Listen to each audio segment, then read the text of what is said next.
Welcome back to the IE427 garage, everybody. We are back working on Jim's Mk4, and today we're going to be working on the radiator. We got the radiator back from the radiator shop after it has been pressure tested, and they gave us the green light. They said it's good, it's holding pressure. They even cleaned it for us, and it looks 100% better than when we sent it in. So, stick around, and we're going to dive right in and get this thing mounted in the car.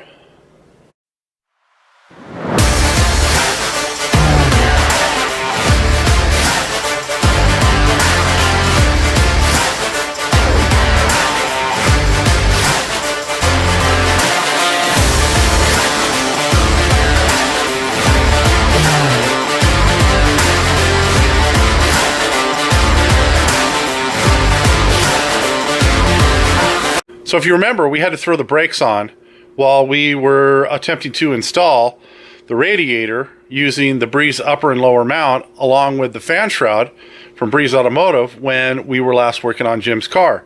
Reason being, we found a suspicious stain in the top of the radiator, and rather than just throwing it in there and waiting for something to happen, we sent it in, we had it pressure tested, and everything seems to have checked out well.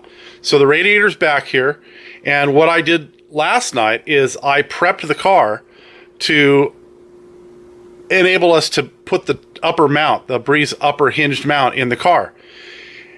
The first thing I did was I masked the entire area off that I knew I would be cutting, because we had to cut off the two tabs, one here and one over here.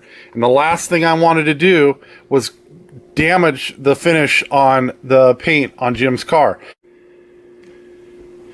There are already some issues with the paint, but we're going to do everything we can to protect this beautiful Jeff Miller paint job. For instance, there are some scratches on the inside of the body right here where the almost like where the hood and the body meet, and it almost looks as though something had dropped into that crevice where the hood hinges up and just caught and just rolled whatever it was down in between the hood. And I didn't notice it until we actually pulled the hood off.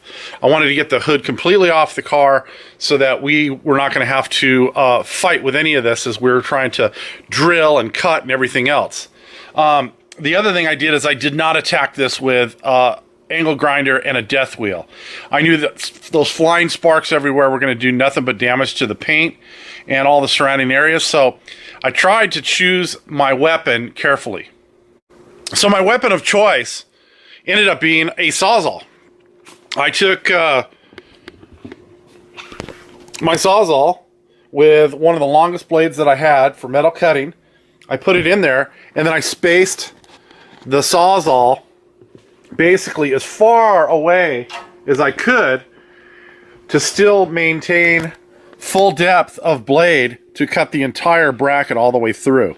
Now, I'm going to get in here with a file. I'm going to address the really rough edges, but there's still a portion of that piece, or those pieces that we pulled out, still there. I'm just going to touch those up with some black paint. If this was a new build, like for instance on the 25th anniversary car, if you remember, we ground all that stuff smooth, and then we painted the entire upper cross brace. But with the body on this one, it's just going to be really tough to get in there, and the only way to clean up those edges and remove it altogether would be with a grinder and a flap wheel or a grinding disc, and it's just far too much of abrasive material being thrown off of there and potentially getting on paint, and I'm just not comfortable doing that. So we're going to try to do this with the least amount of impact on the surrounding areas as we possibly can. So today what I'm working on is I am going to measure out for all of our rivets all the way across the top of the hinge, and then at the same time we'll mark and drill all the holes on the bottom of the hinge that'll match up to the radiator. And I'm doing this a little bit out of sequence from what Mark suggests in the instructions for the upper mount. But again, I'm doing this on a completed car. And so that kind of throws everything in a tailspin, because normally you would attach everything to the radiator and then go about attaching it to the chassis.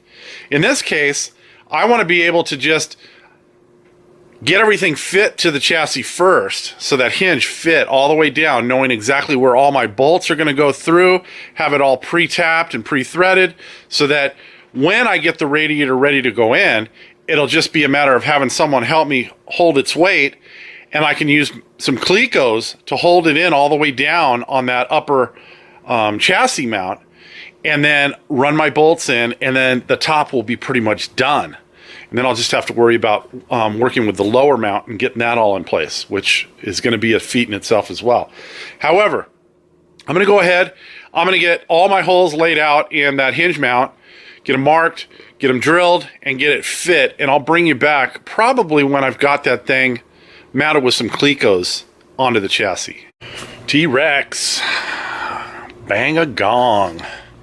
All right, I've got the hinge pretty much in place, drilled. I have the cross brace in the car drilled, and then I've also got it drilled and tapped for the 1/4 inch bolts that are going to go in it. So here's what I got. I like to use the quick clamps, or the vice grip clamps, or whatever we call these now. That they're owned by another company. Anyways, these hold it nice and firm as you drill the first 2 holes. And then I've got some Clecos in the end, but I actually couldn't drill these 2 holes at the end with a standard length drill bit because of the curve of the body right here. So I've told you guys before that in some of the most popular sizes, 1/8 inch, 3/16, and 1/4 inch, grab yourself some 6 inch or some 12 inch long drill bits in those sizes, so that when you get into a situation like this, you can get the drill back away from where you need it and still have clearance for the drill bit to drill it, but you're not fighting the chuck on the end of the drill trying to spin paint off of a finished surface. So once I got the ends drilled, then I went ahead and I put a Cleco in this end and over in this end, but I kept the clamps in place because that just helps keep everything nice and tight in there. And then I went across and I drilled everything at 1/8 inch. And then once that was done, I determined which holes I wanted my 1/4 inch bolts to go in. So I always like to start the second one in, because again, it's harder to get this one to thread because it's so close to the edge versus this one. It doesn't matter so much when the body's not on the car, but in this case it really matters. So we've got that one, and then I skipped 3 holes, and I've got one there, skip 2 holes, one there, skip 3 holes, and then one on this end. So I'm going to go ahead, I'm going to pull this back off, clean up all my black marker on it, and then I'm going to fit the hinge to the radiator and the fan shroud all at once. So I'm going to sandwich the whole thing together, and I'll drill and I'll bolt that together, and then it should be pretty much ready to put back in the car. Todd Rundgren, bang on the drum. All right, so I just found out what the easiest way to do this is on a car that is already put together, or retrofitting the Breeze upper mount onto an existing car. And that is rather than trying to line up Clecos or rivets or bolts, just take a couple of number 1 screwdrivers, Phillips screwdrivers, and jam those through. Well, not jam them, gently push them through the holes that you've pre-drilled that are tapped and drilled for your 1/4 inch hardware. And so you can see I had my helper in here, and while I held it in place from the bottom, she pushed a screwdriver through here, and she pushed a screwdriver through over here. What I did on the bottom is I used the existing tie wrap that I had been holding the radiator in place as I was dismantling all of the nose aluminum that was in the car. Because the nose aluminum was what was holding it before. And so I didn't want the radiator to just like swing and break the top and everything else. So I held it in place with a tie wrap. So that came in handy. I never cut it. I just kept it in there. And so we've got it hooked on that right now. So I'm going to go ahead. I'm going to clean up this top rail with all my black markers from the Sharpie that I used. And I'm going to start placing all of the pop rivets and the 1/4 inch hardware that goes in here and get this thing wrapped up. All right, I didn't want to leave this part out because I thought it was important. So you saw the screwdrivers in there holding it in place at the top, and it was held in place. It wasn't going to drop out as my helper let go of it. So what I did is I went ahead and I started putting Clecos in. And so what I had to do is from underneath the radiator, I had to kind of push up or move it to the side in order to get the first couple of Clecos to line up in the holes, because the screwdrivers were not the same diameter as the holes that they were pushed through. So there was a little bit of play. So I put one over on this end, got it lined up. I put one over at this end. And then what I decided is it was best to put all the Clecos in that I had, well, that I had holes for anyway, and then to concentrate on putting the 1/4-inch hardware in to hold the top bracket in place. Now, in the instructions that Mark provides, he tells you to put a drop of Loctite on the threads because it threads into the back side of this bar. And so I put Loctite on each one of those 4 bolts, those 1/4-inch bolts going in there, and I tighten them down snug. Don't over tighten them because you've only got a thread or two that you've made into the back of that bar, and they're just to hold it in place, and the Loctite's going to keep them from backing out, and they have lock washers. So now that that's all in place, I'm going to pull out each and every one of these Clecos, and I'm going to start pop riveting this thing in place. Now, you may find that you have to drill some of the holes, especially if you're using an 1/8-inch drill bit, again, because they're not quite lined up, and that's okay. They're stainless steel rivets. When they go ahead and they compress, they're going to take up any slack that you may have in that hole. So it's not a big deal if you have to go back and clean out a couple of those holes. So I'm going to pull all those Clecos out. I'm going to put all the rivets in, and then I'll bring you back and show you what it looks like all finished up. All right, everybody, I'm going to start here on the bottom, simply because I had the car up in the air, and this is the easiest place to start. The bottom hose that we picked up from Mark over at Breeze is in. As you can see, the big block has a far larger intake on the bottom of the water pump. So this, I think this hose is almost 2.5 inches inside diameter. And so right here at this end of the hose, and I believe this portion of this hose is a stock big block hose, because I looked up some of the late 60s, early 70s big block Mustang hose numbers, and up the first portion of, for the water pump down anyways looks just like this. Anyways, so on this end of the coolant tube from Mark, it is belled out, meaning it steps in size to a larger size for the clamp to go around and clamp this down. There's an awful lot of movement in this. I know on this one we're going to have to do some type of support right here. So we'll get that probably done in the next couple of weeks when I'm under the car doing something else. But as you can see, this was a perfect fit. And I believe the only reason that Mark has this marked as will not fit Mk4 is because of the change in the radiator from factory 5. So this is the older Afco style radiator. And so it has a straight outlet here on the bottom. So it actually, when the radiator is put in properly, it comes down at an angle. This hose matches up perfectly to that. And I think if you had the later one, the offshore radiator from factory 5, it would turn this pipe. This pipe would want to be so high up here that it wouldn't want to go into the outlet at the bottom. But I don't know. One way or another, we were going to make this work, and it just so happened it worked out perfectly for us. Again, while I was down here, you can see the fan is all in place, and the fan is wired at the top. We've got the 2 bolts holding the bottom of the shroud in. I've already got coolant in this. We have the oil cooler mounted in the nose of the car. Again, this is inactive. It doesn't do anything. It just looks the part. So let me lower the car down, and I'll give you guys a look at what the completed front and top of the radiator and this entire assembly ended up looking like. So you can see we put everything back in place the best we could where it was previously. So we tried to reutilize all of the existing button head screws that were in the nose for the lower nose aluminum. I managed to use the driver's side aluminum again. it fit, and I was able to just drill a couple extra holes because there were only 3 rivets holding it in previously, and got it in place, and it looks just about the way it's supposed to look.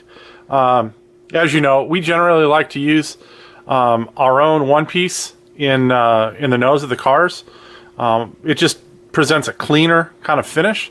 But after we were done scuffing these up and giving them that brushed satin aluminum look, they actually look pretty good. There is one aluminum rivet in the bottom corner that joins the bottom aluminum, nose aluminum, and then the side aluminum piece.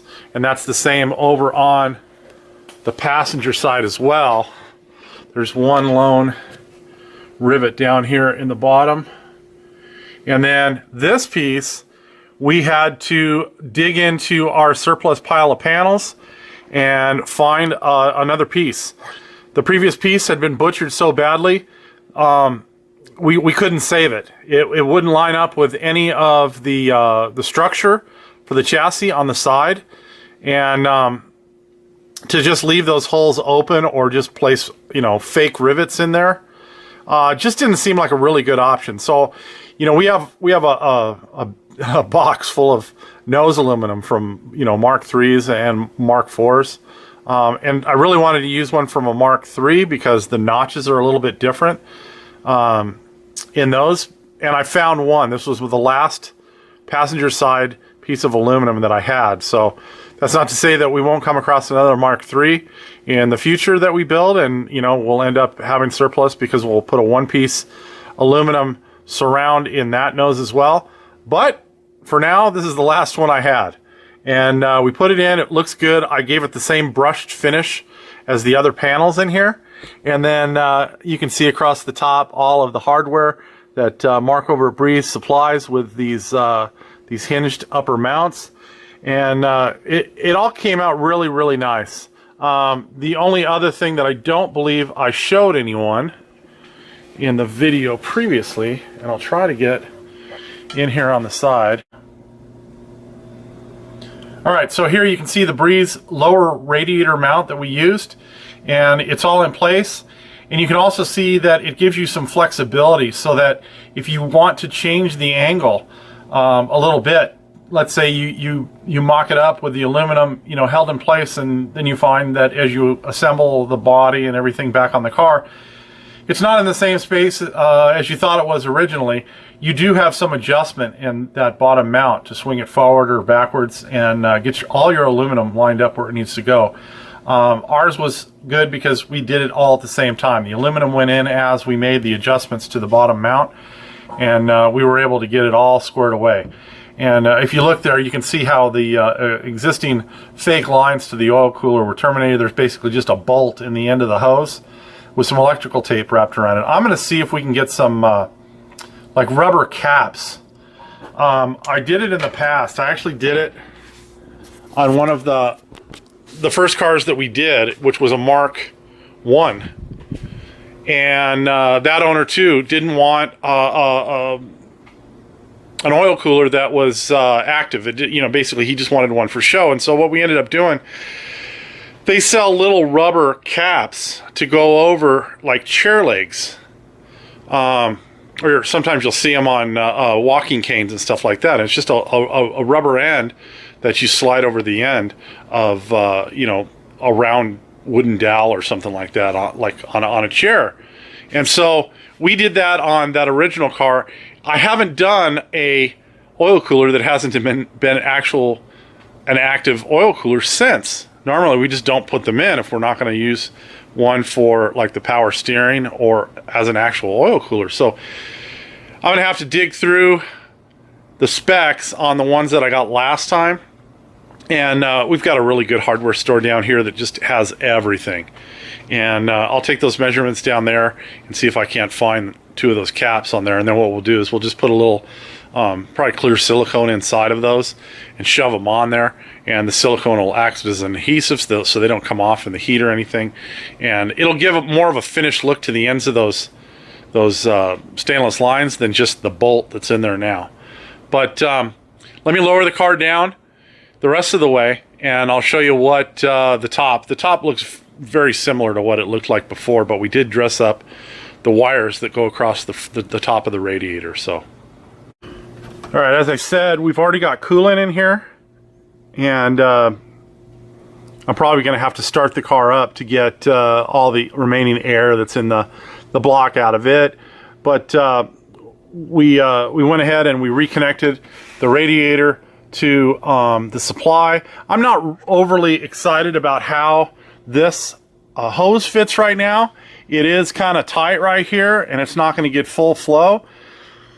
But the inlet to the top of the radiator is quite a bit smaller than the outlet of the surge tank. The surge tank is a good 2 inches in diameter. The outlet or inlet that it goes to in the radiator is like 1.25 inches. So, you know, this car, having never been on the road before, I don't know how it's going to react. So I think this is just one of those things we're going to have to see what happens. It just doesn't have enough miles on it that we know whether that coolant hose is going to be okay. I would love to replace it with something else, but I haven't had any luck going from this size, which is actually, I believe it's 1.75 inches, even though it looks like 2 inches, and then to 1.25 inches on this side with a single 90. I don't know where this hose that's on here was sourced from, and so not knowing that, I don't know if you know, we can find another one and see you know, if it'll work better. The other alternative would be to see if we couldn't find one of the springs that would mount inside the actual rubber hose to keep this from collapsing. The reason I'm not too worried about it is this is the pressure side. This is the side that builds pressure to push coolant into the radiator. So my feeling is that as that pressure is put in the pipe or the hose, it's going to tend to expand it anyways. And so as long as it has flow, and it does, it should be fine. But like I said, it's one of those things that we're just going to have to keep an eye on. So the hose is done, the coolant is filled, and now it's just going to be a matter of, you know, seeing once we start this thing, that the thermostat opens and that the cooling system doesn't have any leaks anywhere, because as I remember, as it came in, it didn't have any, but the car was run for such a short period of time, it's hard to tell. And at that time it was leaking so much oil, it was hard to see if it was leaking anything else. So I'm going to move on to some other stuff on the car, but this is where I'm going to close this video out. So yeah. All right, I want to thank you all for watching. If you're enjoying the content, please do the like, the share, the subscribe, all that stuff, and we'll see you next time. Have a great day.